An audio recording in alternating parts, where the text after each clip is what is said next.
muita confiança nela.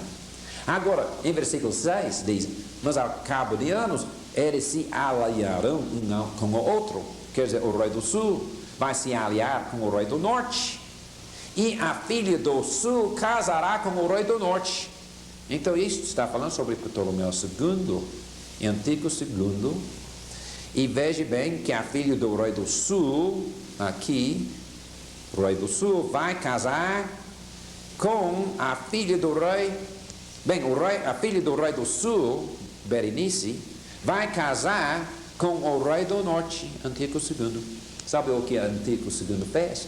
Ele divorciou Laodice, a sua esposa, e casou com Berenice. Laodice ficou com uma raiva tremenda. Sabe o que ela fez? Ela matou Berenice e matou o filho também, e não deu em nada esta aliança entre o sul e o norte. E veja que a Bíblia já predisse este detalhe. Diz aqui que ao cabo de anos eles se aliarão um com o outro. A filha do rei do sul casará com o rei do norte para estabelecer a concórdia.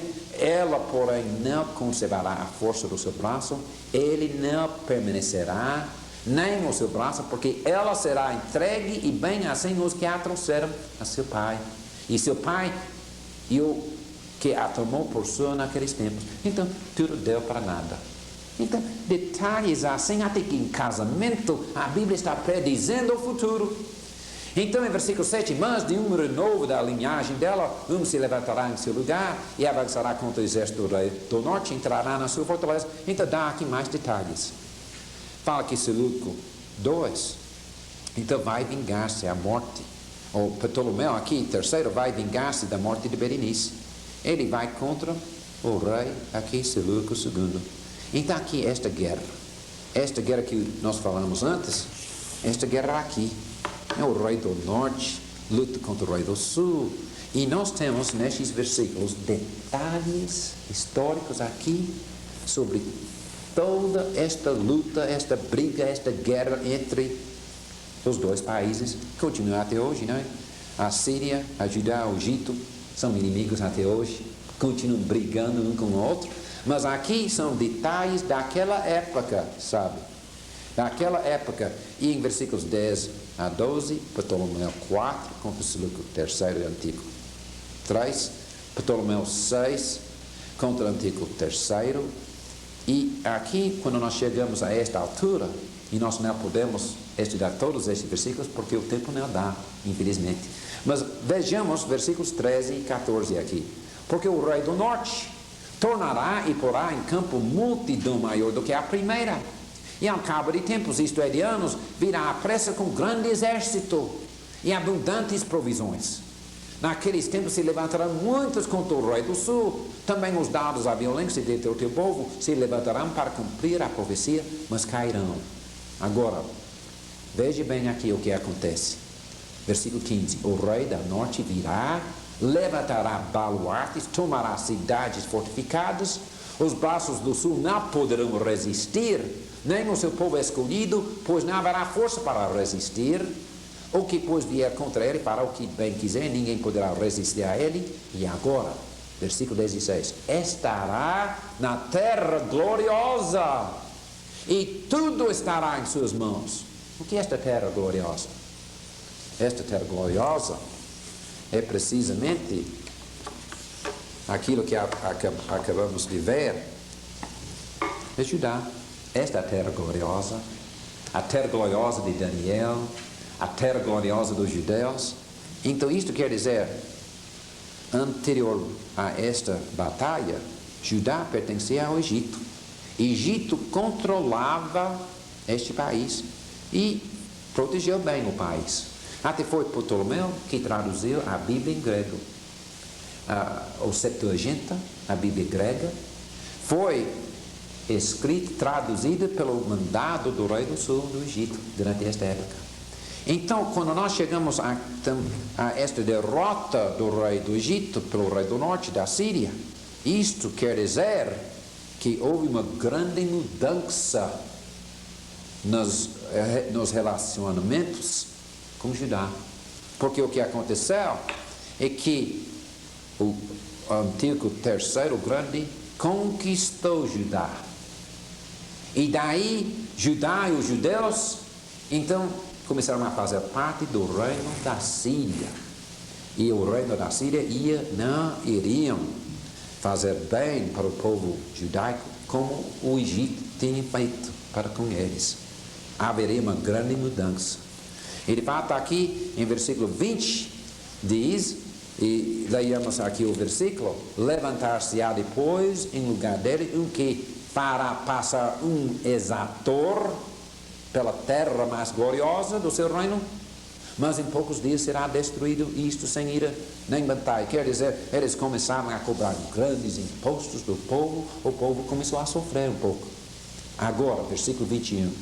Quando nós chegamos ao versículo 21, daí nós vamos ver o conflito, um conflito imenso. Então, veja aqui, em versículo 21, nós vamos ver o rei do norte, Antíoco Epifânio. Finalmente chegamos até aquele pequeno chifre de capítulo 8. Lembra-se do pequeno chifre? E a perseguição que ele começou? Então, vamos chegar agora a estudar mais detalhadamente a vida daquele homem mau, perverso. Veja o versículo 21. Depois se levantará em seu lugar um homem vil, ao qual não tinham dado a dignidade real.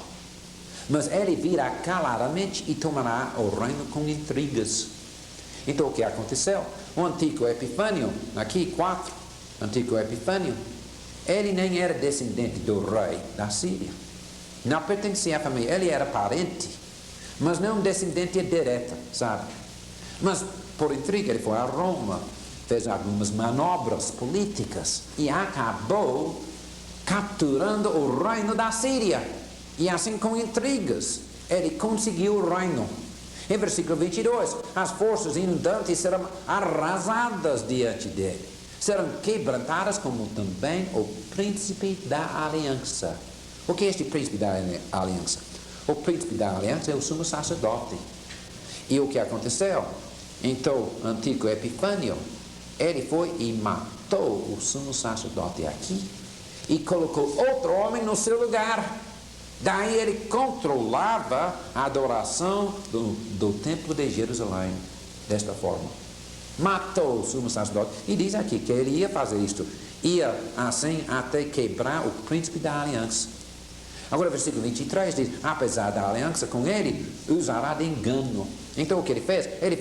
Ele colocou seu próprio homem aqui, fez uma aliança com ele, mas mesmo não guardou a aliança que fez com seu próprio escolhido. E quando a gente lê em 1 Macabeus, tem esta história toda que ele fez. Os detalhes históricos que estamos aqui lendo antes delas acontecerem. Agora, em versículo 25, diz: suscitará a sua força e o seu ânimo contra o rei do sul, à frente de grande exército. O rei do sul sairá à batalha com grande e muito poderoso exército, mas não prevalecerá, porque maquinarão projetos contra ele. Então, o que acontece? Este luta contra este.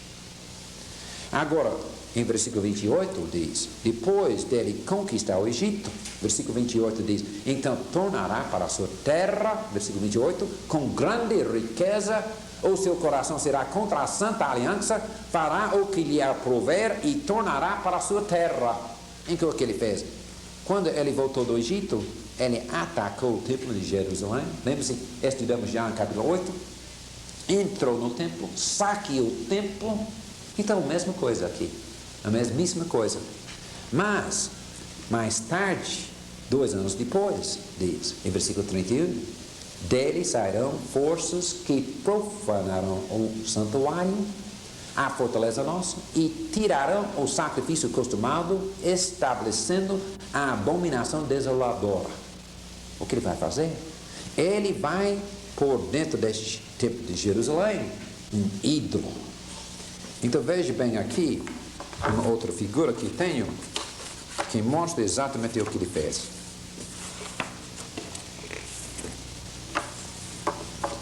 Ele entrou no templo de Deus, colocou um ídolo de abominação.